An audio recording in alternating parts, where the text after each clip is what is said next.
tout le monde, comment allez-vous? Aujourd'hui on va aborder comment utiliser ce kit au quotidien, quelles sont mes astuces pour ne pas laisser au fond d'un placard et après ne plus s'organiser au quotidien, l'oublier carrément. Non, s'il vous plaît, j'ai pas fait ça pour rien et du coup vous non plus, vous n'allez pas investir cet argent et ce temps pour le créer pour ensuite ne pas l'utiliser, ce serait un peu débile. En tout cas, merci pour votre confiance et merci d'avoir acheté ce kit, ça me fait super plaisir. Si vous l'avez acheté, c'est que vous croyez en son utilité. Et donc j'avais très envie de vous partager 5 astuces pour l'utiliser au quotidien. Vous avez peut-être réalisé votre kit d'organisation avec un classeur à anneaux, vous l'avez peut-être réalisé avec un porte-documents, vous l'avez peut-être réalisé comme moi avec des petites spirales et des feuilles que l'on peut mettre à plat, etc., que l'on peut tourner. Mais dans ce kit, vous pouvez y glisser des choses, si vous ajoutez des pochettes, etc. Pour qu'il soit bien complet, vous pouvez ajouter certains contrats, certains petits documents comme votre invitation à aller au contrôle technique, comme vos cartes d'identité, vos copies de passeport, etc., etc. Ce sont des petits documents qui sont assez importants et que l'on peut ajouter dans ce kit. Et donc mon premier conseil, c'est de garder uniquement ce dont vous avez besoin dans ce kit et de structurer selon vos besoins.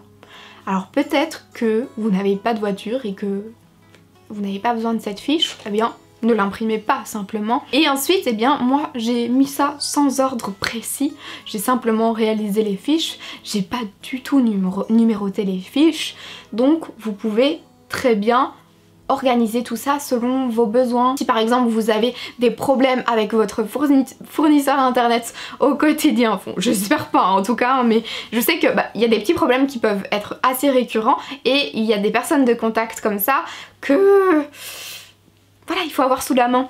Et donc c'est bien de les mettre par exemple au début du classeur plutôt qu'à la fin, parce que vous avez besoin de votre numéro de client dès que vous allez appeler, etc. Il y a plein de choses comme ça que vous pouvez rendre plus optimal en analysant vraiment vos besoins. Le deuxième conseil que j'ai à vous partager, c'est de ne pas noter vos mots de passe sur ce kit d'organisation. Je sais que cela pourrait vraiment nous aider, mais c'est un petit peu dangereux. Je vous avoue que je suis toujours assez sceptique de noter mes mots de passe quelque part, même dans un fichier ou quoi que ce soit sur internet, encore moins, parce que si on se fait pirater, voilà, c'est encore pire. Mais à la maison, c'est vrai que souvent on est en famille à la maison, il n'y a pas n'importe qui, mais je me dis que ça peut quand même se passer. On est déjà venu voler chez moi auparavant et je le souhaite pas du tout, mais tout peut arriver. Et donc si vous notez tous vos mots de passe, même vos données bancaires, de votre visa, etc. sur ce kit, ça peut être quand même assez dangereux.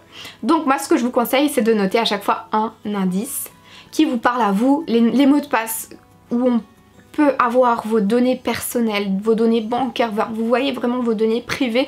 Je vous invite vraiment cela à mettre des indices plutôt que d'indiquer ça noir sur blanc, parce que c'est quand même assez dangereux et on ne sait jamais. Mon troisième conseil, c'est de ne pas tout entasser dans ce classeur, s'il vous plaît. Ce n'est pas un fourre-tout. Je vous vois venir avec une facture qui va arriver et vous allez le glisser dedans, s'il vous plaît.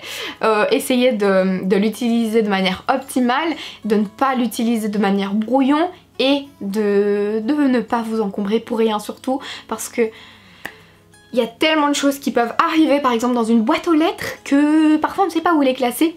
On peut vite, au lieu de les archiver ou de les mettre à la poubelle, les glisser là-dedans. On va éviter ça, c'est pas possible. Quatrième conseil, c'est d'informer les personnes de confiance avec qui vous vivez. Voilà, ça peut être en coloc, c'est pour ça que je dis ça, mais ça peut être aussi un membre de votre famille, vos enfants, votre mari, votre femme, etc. Bref. Du coup, c'est de les informer que ce classeur existe et de montrer un peu l'utilisation, de montrer les documents importants en cas d'urgence, en cas de besoin, en cas de nécessité, parce que tout peut arriver dans la vie et c'est pour ça aussi qu'on construit ce kit d'organisation. C'est pas pour du vent, c'est pas pour du beurre, c'est pas en cas d'un bête appel à faire. On peut être face à des situations assez urgentes et ce kit peut nous aider très facilement. La cinquième et dernière astuce, c'est de faire un tri dans votre classeur. De faire un tri assez récurrent et aussi de mettre à jour certaines de vos données si cela change, si vous changez d'abonnement quelque part, si vous changez d'opérateur, de mettre tout à jour et de faire le tri assez souvent, c'est-à-dire que vous pouvez par exemple avoir des convocations, des prises de rendez-vous et laisser la trace dans ce classeur, et puis tout s'accumule et ça devient vite un fourre-tout comme je le disais tout à l'heure. Donc vraiment faire un tri, je vous dis pas de faire ça toutes les semaines et tous les mois.